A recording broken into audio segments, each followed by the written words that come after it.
کرنی چاہیے۔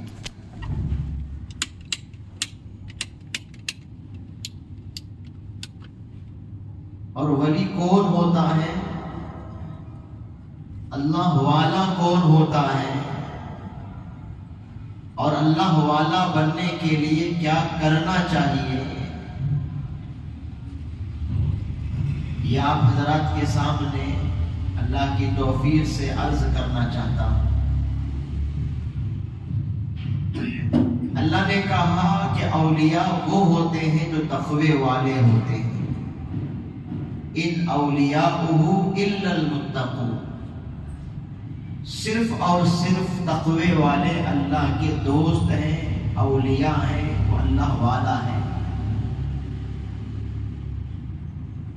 اور جو اللہ والا ہوتا ہے اللہ اسے کیا مقام دیتے ہیں، الا ان اولیاء اللہ لا خوف علیہم ولا هم یحزنون۔ سن لو ایک بات، اللہ والوں کو کوئی خوف بھی نہیں ہوتا اور وہ کبھی غمگین نہیں ہوتے، انہیں کچھ ڈر نہیں ہوتا اور انہیں کوئی غم نہیں پہنچتا۔ ہم بھی چاہتے ہیں کہ ہمیں کوئی ڈر نہ پہنچے، اور ہم یہ بھی چاہتے ہیں کہ ہمیں غم نہ پہنچے۔ اگر یہ چاہتے ہیں تو اللہ والا بننا پڑے گا، اللہ والی بننی پڑے گی۔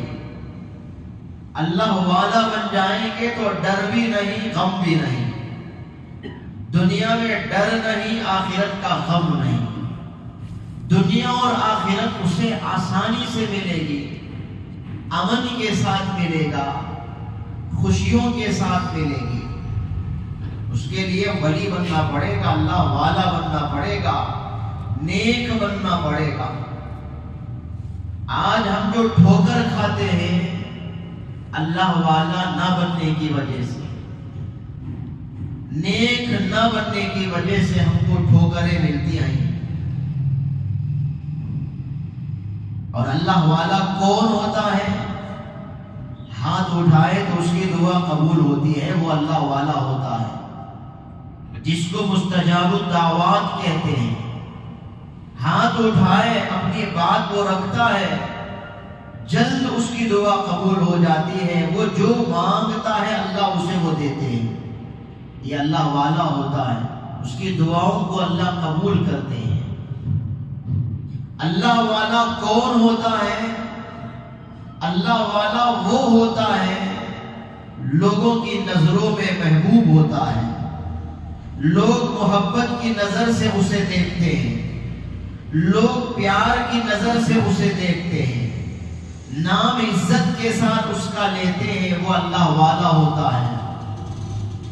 جب تک وہ زندہ ہے لوگ اس کی زیارت کرنا چاہتے ہیں، اسے پیار سے دیکھتے ہیں، محبت سے دیکھتے ہیں، عقیدت سے دیکھتے ہیں۔ اس کا انتقال ہوتا ہے تو لوگ عزت سے اس کا نام لیتے ہیں، دنیا میں نہیں ہے لیکن نام آتا ہے تو ادب سے سر جھکا دیتے ہیں، پلکیں بچھانے تیار ہوتے ہیں، یہ اللہ والا ہوتا ہے۔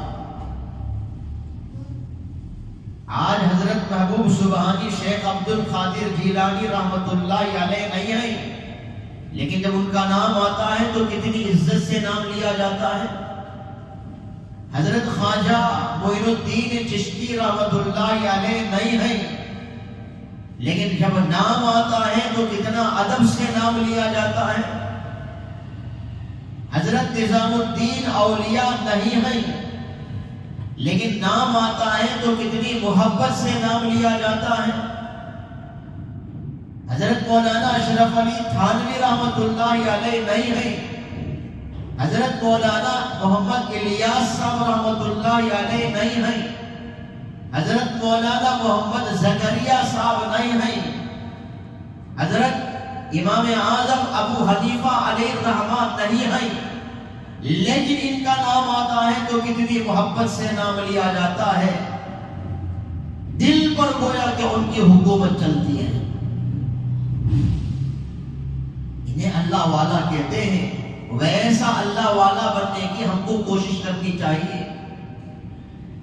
کہ میں اللہ والا بنوں، میں نیک بن جاؤں، اللہ کا محبوب بن جاؤں، آنکھ بند ہو تو اس دن اللہ مجھے پسند کر لے، قبول کر لے، میرا استقبال ہو، ویلکم ہو، جب میری روح نکلنے لگے فرشتوں کی طرف سے استقبال ہو، یہ کوشش ہم کو کرنی چاہیے، اللہ والا بننے کی کوشش، تاکہ یہ مقام ملے، یہ رتبہ ملے، سکون کی زندگی ملے، غم ختم ہو جائے، ڈر ختم ہو جائے۔ اللہ والا بننے کی فکر ہم کو کرنی چاہیے۔ اللہ والا وہ ہوتا ہے جو دلوں پر حکومت کرتا ہے۔ عبداللہ بن مبارک رحمت اللہ علیہ بغداد آئے،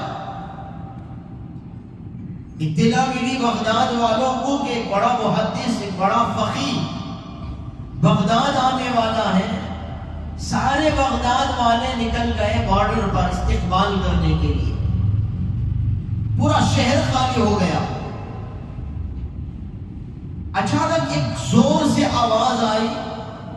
اس وقت خلیفہ ہارون رشید اپنے محل سے باہر آ گئے کہ یہ آواز کیسی ہے، ڈر گئے کہیں کسی نے حملہ تو نہیں کر دیا۔ تو باندی نے کہا کہ حضور یہ کوئی حملہ نہیں ہوا دشمنوں کی طرف سے، عبداللہ بن مبارک آئے ہیں، لوگ استقبال کے لیے گئے ہیں۔ انہیں چھینک آئی، اس چھینک کے جواب میں سارے بغداد والوں نے یرحمک اللہ کہا۔ وہ یرحمک اللہ کی یہ آواز، یہ گونج ہے جو آپ کو سنائی دی ہے۔ پھر باندی نے کہا کہ حضور آپ اصل بادشاہ نہیں ہیں، بادشاہ وہ ہے، آپ کی حکومت جسموں پر ہے، ان کی حکومت دلوں پر ہے۔ اللہ والا وہ ہوتا ہے جو دلوں پر حکومت کرتا ہے۔ جب بولتا ہے تو لوگ کان دیتے ہیں، سنتے ہیں، عمل کرنے کی کوشش کرتے ہیں۔ اللہ والا وہ ہوتا ہے۔ آج ہمارے گھر میں نہیں چلتا، آج ہماری بات ہمارے بچوں میں نہیں چلتی۔ کیوں؟ میں اللہ کا نافرمان، اس لیے میرا بیٹا میرا نافرمان، میں نافرمان اس لیے میری بیٹی میرا نافرمان، میں نافرمان میرا نوکر میرا نافرمان، میں نافرمان اس لیے میرا شاگرد میرا اسٹوڈنٹ میرا نافرمان۔ میں فرما بردار ہو جاؤں گا، اس دن دیکھیں بیوی فرما بردار ہوگی، اولاد فرما بردار ہوگی، بیٹا فرما بردار ہوگا، نوکر فرما بردار ہوگا، جس سے ہم کہیں کہ دین کی بات سنے گا وہ بیٹھ کر، اسے اللہ والا کہتے ہیں۔ آج ہمیں شکایت ہے نا، بیٹا نہیں سنتا، بیٹی نہیں سنتی، میری نافرمانی کرتا ہے، بے ادبی کرتا ہے۔ ہم کو صرف با ادب ہے بھائی، ہم بھی تو اللہ کے بے ادب ہے، ہم بھی تو رسول اللہ صلی اللہ علیہ وسلم کے گستاخ ہیں، سنت کی زندگی ہمارے اندر نہیں ہے، شریعت کے مطابق ہم زندگی نہیں گزارتے، ہم نافرمان ہیں، اس لیے ہمارے چھوٹے نافرمان ہیں۔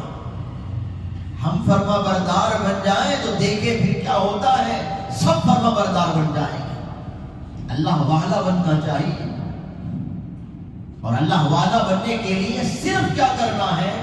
توبہ کرنا ہے، اللہ سے معافی مانگنی ہے، سارے گناہوں کو چھوڑ دینا ہے۔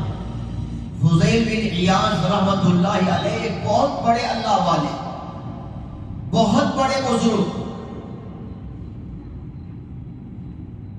چشتیہ سلسلہ جو ہے اس سلسلے میں ان بزرگ کا نام آتا ہے فضیل بن عیاض۔ کیا تھے وہ؟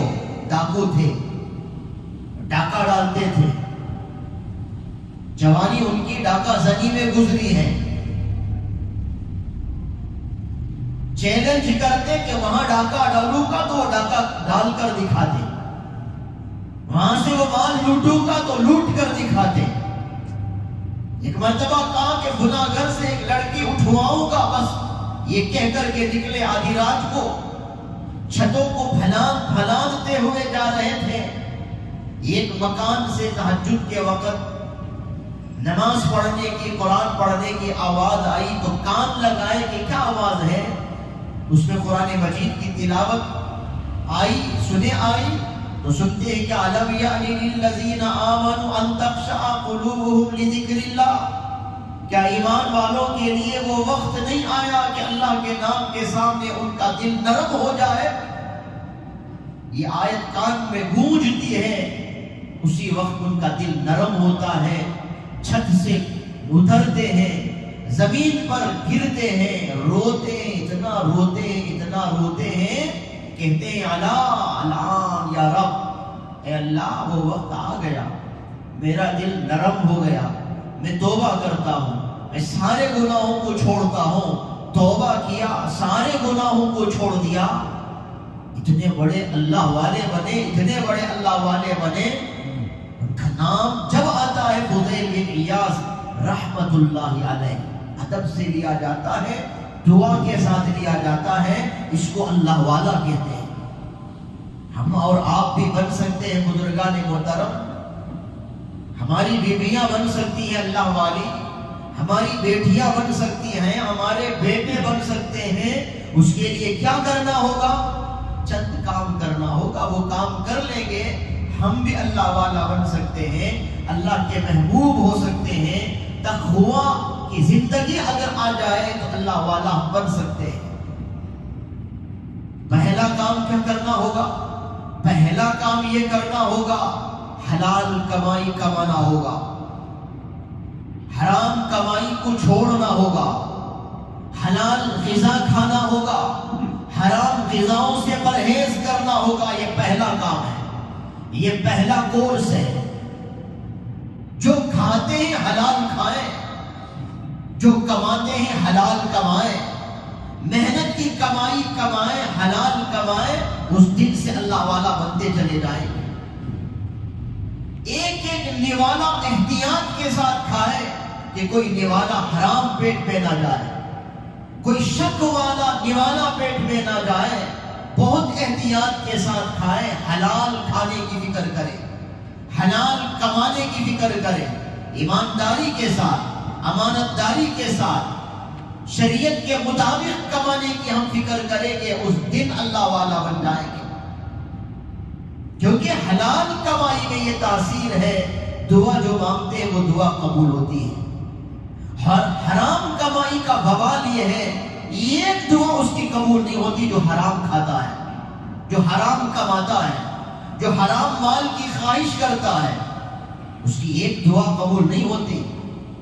آپ جانتے ہیں سفر میں اگر کوئی دعا کرے تو اللہ اس کی دعا جلدی قبول کرتے ہیں، سفر کی حالت کی دعا کو اللہ قبول کرتے ہیں۔ اسی لیے سفر میں جانے والوں سے کیا کہتے ہیں؟ آپ مسافر ہیں، آپ سفر میں جا رہے ہیں، ہمارے لیے دعا کرے، آپ کی دعا اللہ جلدی سنے گا۔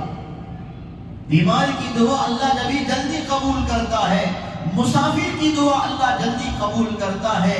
لیکن ایک حدیث میں ہے، رسول اللہ صلی اللہ علیہ وسلم فرماتے ہیں، ایک شخص پراگندہ بال ہے، بکھرے ہوئے بال ہے، میلا کچیلا کپڑا ہے، مطلب کیا؟ مسافر ہے۔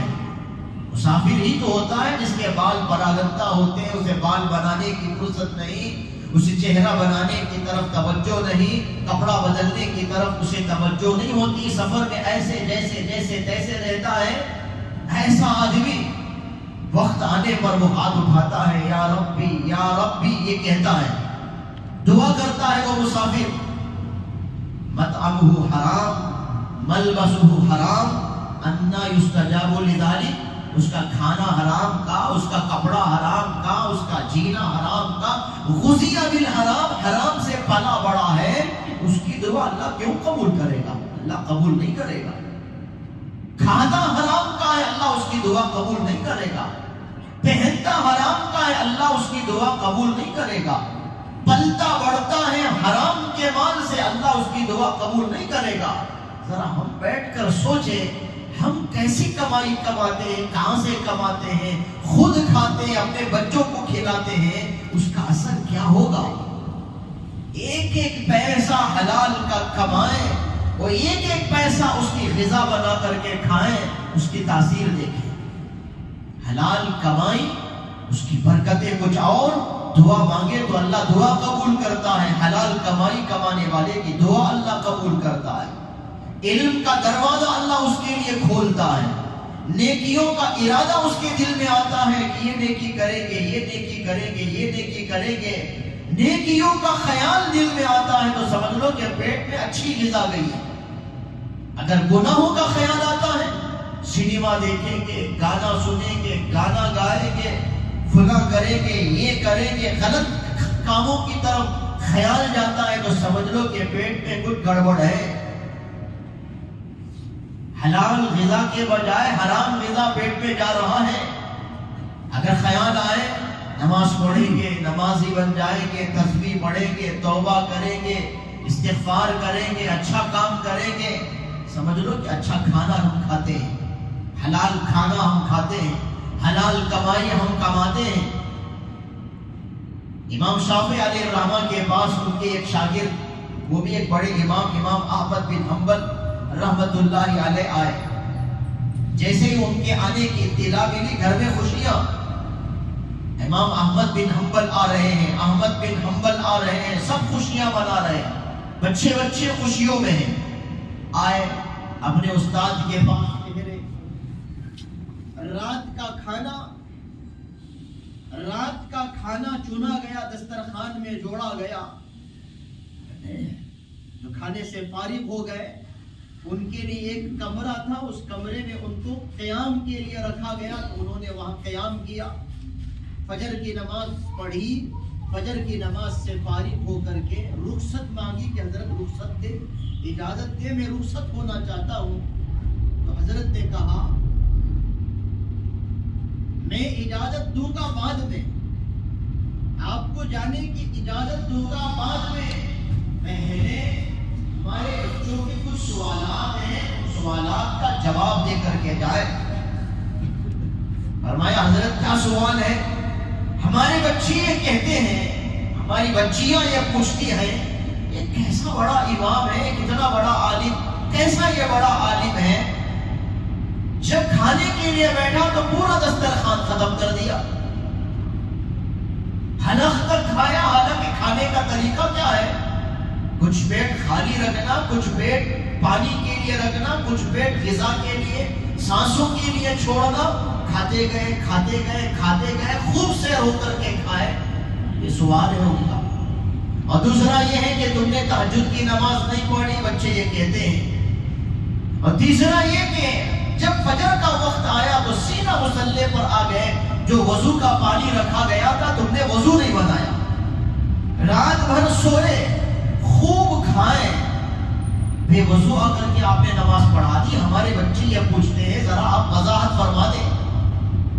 امام احمد بن حنبل علیہ الرحمہ نے فرمایا، جب میں آیا کھانے کے لیے دسترخوان پر تو میں نے حلال غذاؤں کے انوار کو محسوس کیا، ایک ایک غذا اس میں حلال کا نور تھا، میں نے وہ نور محسوس کیا تو میں نے سوچا جو ملے اب کھا لینا چاہیے، جتنا ہو سکے وہ نور کو اپنے پیٹ میں بھرنا چاہیے۔ یہ سوچ کر کے میں سیر ہو کر کے کھایا، میں خوب کھایا، حلال غذاؤں کو کھانے کی نیت سے، اس لیے میں نے خوب کھایا، میرا زیادہ کھانے کا یہ مقصد تھا۔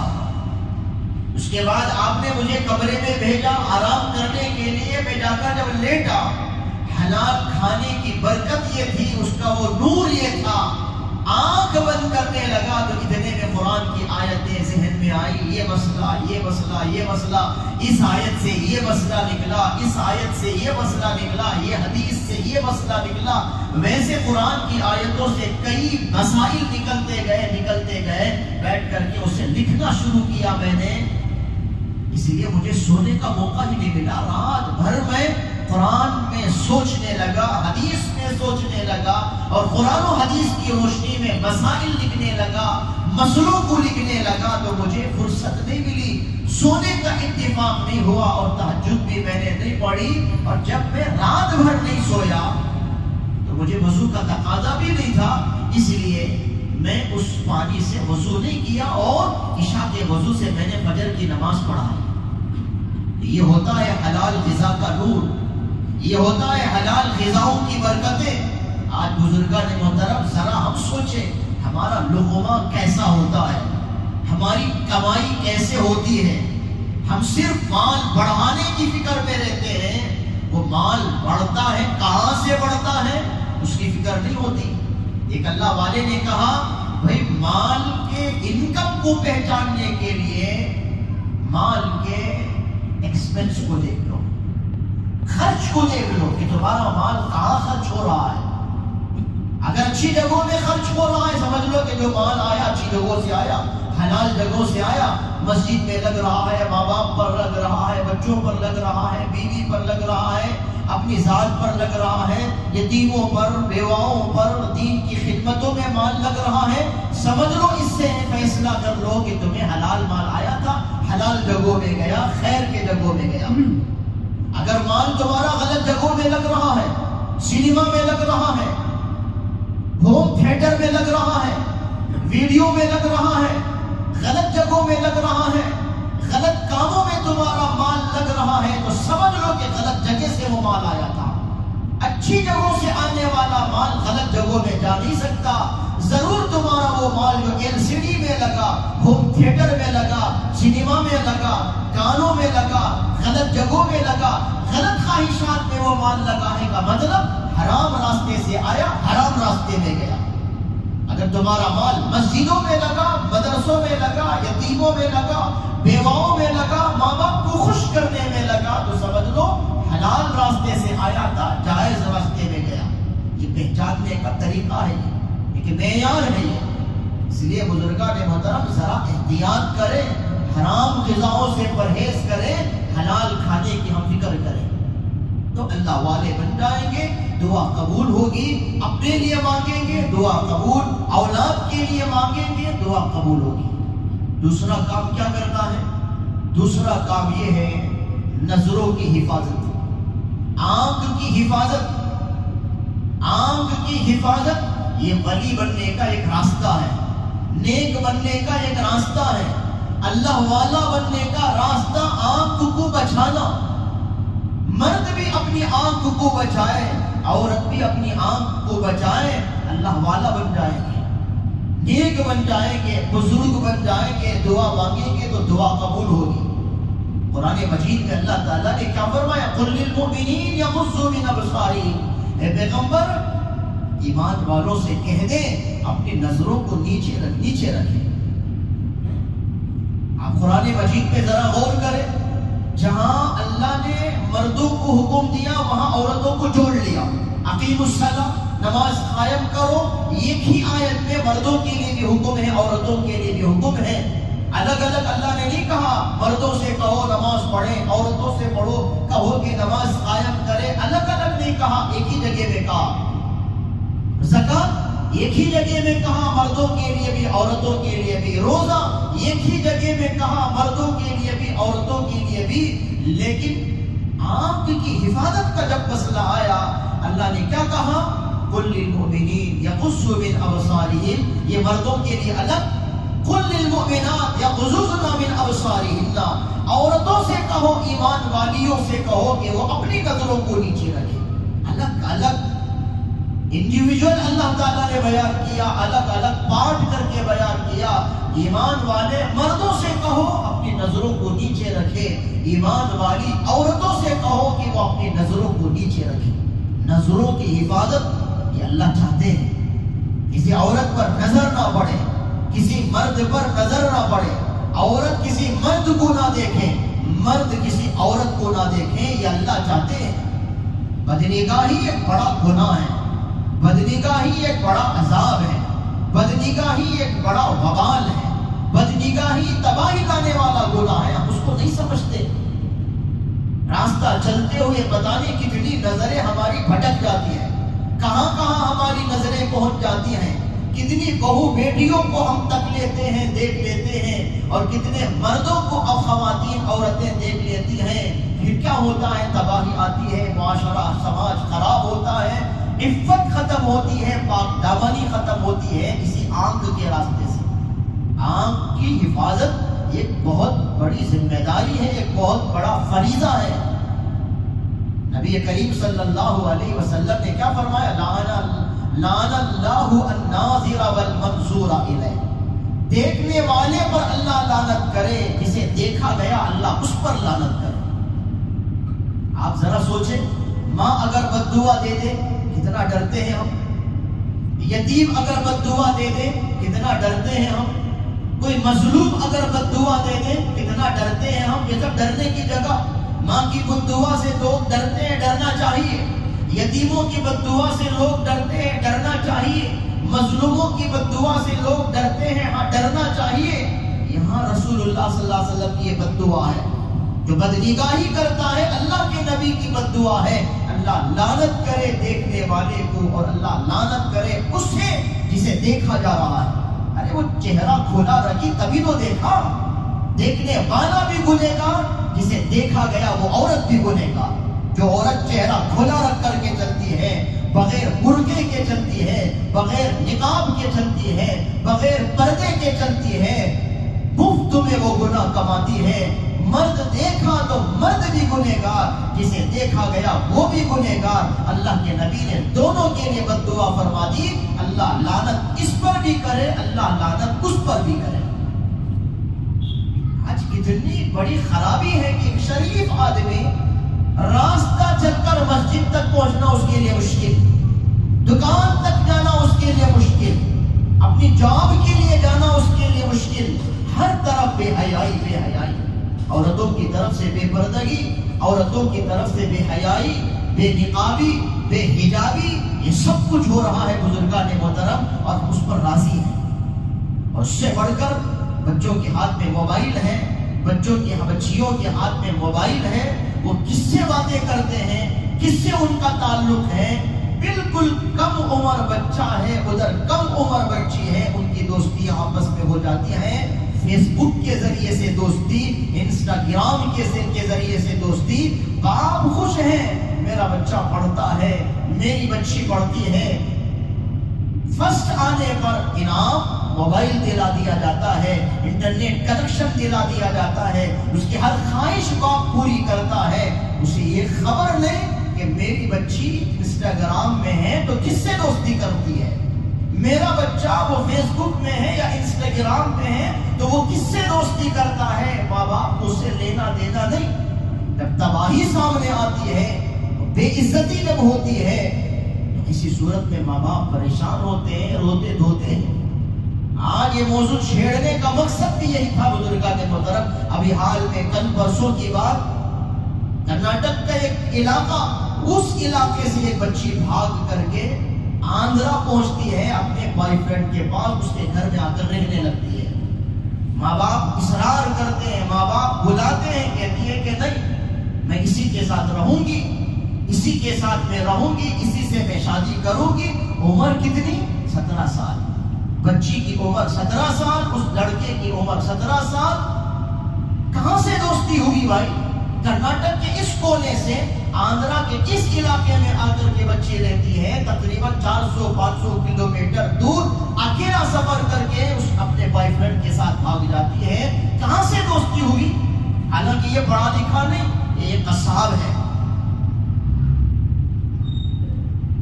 دوستی کہاں سے ہوئی؟ انسٹاگرام سے دوستی ہوئی۔ 17 سال کی عمر، ماں باپ روتے ہیں، ماں باپ بلانا چاہتے ہیں، لڑکی بچی آنے کے لیے تیار نہیں، ایک سننے کے لیے تیار نہیں۔ جب بلا کر کے اکیلے میں اس بچی سے بات کی گئی تب بھی تیار نہیں، لڑکے کو بلا کر کے بات کیا گیا وہ بھی تیار نہیں ہے بھیجنے کے لیے۔ یہ پوچھا گیا تم کہاں سوتے ہو، وہ بچی کہاں رہتی ہے؟ پہلے ٹالنے کی بات کرنے لگا کہ میں اوپر ٹیرس پہ چلا جاتا ہوں اور وہ میری ماں کے ساتھ سوتی۔ اس کے ماں باپ بھی اس کا ساتھ دے رہے ہیں، مجبور ہے، پتہ نہیں کیا ہے۔ بار بار جب پوچھا گیا بھئی گناہ بھی ہوا ہے، کہتا ہے ہاں 2-3 مرتبہ گناہ بھی ہوا ہے۔ چھوٹی عمر کے بچے ہیں بزرگان محترم، کیا ہو رہا ہے؟ یہ کیوں ہو رہا ہے؟ کیوں ہم فکر نہیں کر رہے اپنے بچوں کے تعلق سے؟ ہم کیوں تحقیق نہیں کرتے کہ اس کی دوستی کہاں ہے، کس سے ہے، کیوں ہے؟ فیس بک میں وہ دوستی کرتے ہیں، چیٹنگ کرتے ہیں، انسٹاگرام میں وہ دوستی کرتے ہیں، چیٹنگ کرتے ہیں، ہم کیوں فکر نہیں کرتے ہیں؟ کیا اللہ والا ان کو نہیں بنانا ہے؟ کیا اللہ والا ہم کو نہیں بننا ہے؟